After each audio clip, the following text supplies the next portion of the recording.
A few years ago, I got my daughter A Court of Thorns and Roses by Sarah J. Maas. That book needs no introduction. You all know what it is. I got her the book because her friend had recommended it, and the cover looked like a regular fantasy book to me.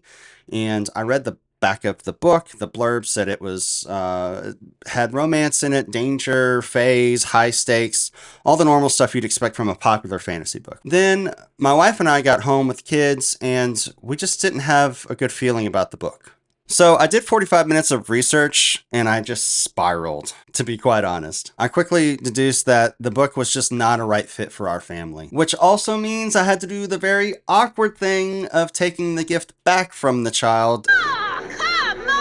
And no parent wants to ever do that. Now, before anybody grabs pitchforks and torches, this is not an anti-ACOTAR video.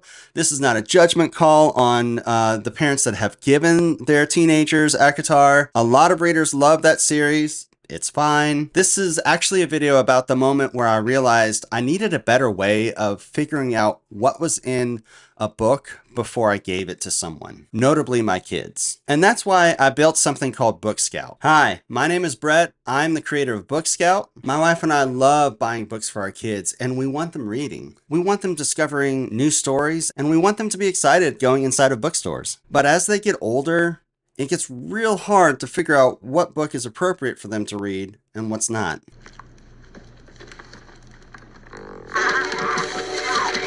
And with ACOTAR inside the bookstore at that time, nothing felt really risky about it. Friend recommendation? Great. Pretty fantasy cover? Good. Back cover blurb? Fine. But after my research, I just found it was not really the book for us. And I just remembered thinking, why is this so hard? I remember going back and forth in the comments in Goodreads of whether the book had spice in it. Let's get down to the nitty-gritty.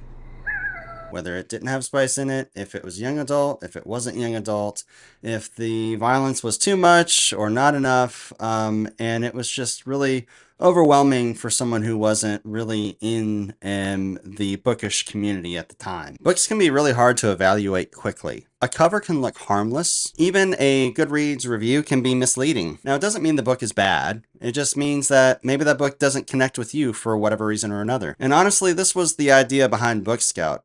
It's a tool that helps you get the right signals for the books that you care about. You can go to heybookscout.com right now and search for any book and get a breakdown before you buy it or commit to it. Each book on Book Scout shows you the following: what the book is about, notable themes, content that may matter to some readers, a movie style rating for the book, and related books. You can also go to the Explore page and find books that are recommended just for you because it knows your boundaries and your preferences. It is AI assisted, but that doesn't mean AI is in control of everything. If a theme looks off for you on a book, you can just flag it, leave a comment on why it's wrong, and we can correct it however it needs to be corrected. However, I've been working with this system for the past 2 years now, and it started as a mobile app, and now I've just migrated it to the website.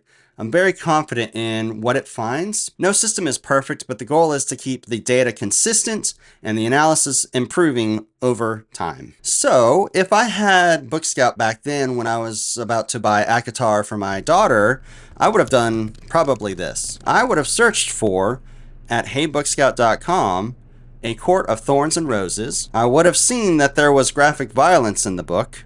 I would have seen that there was spicy content in the book, and then I wouldn't have to have guessed just on the cover alone if it was appropriate for her or not. Also, one feature I'm really excited about with Book Scout is the content finder.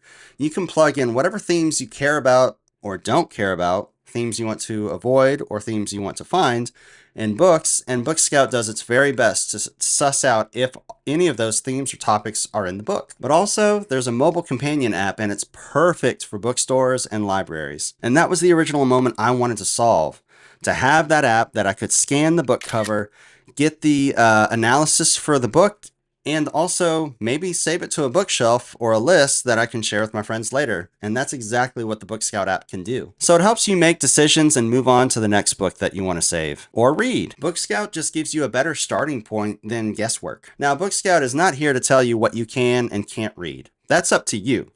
Book Scout just bridges the gap and helps connect readers find the books that were written for them. That's the mission.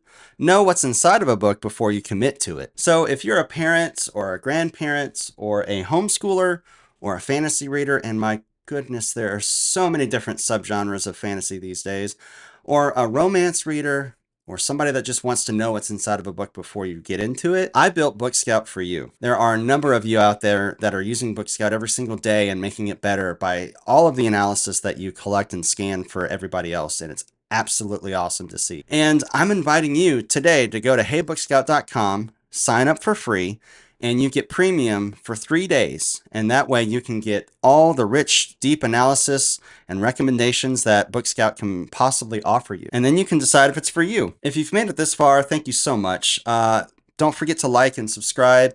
I am looking forward to putting out more videos to help people find books that are made just for them. Thank you.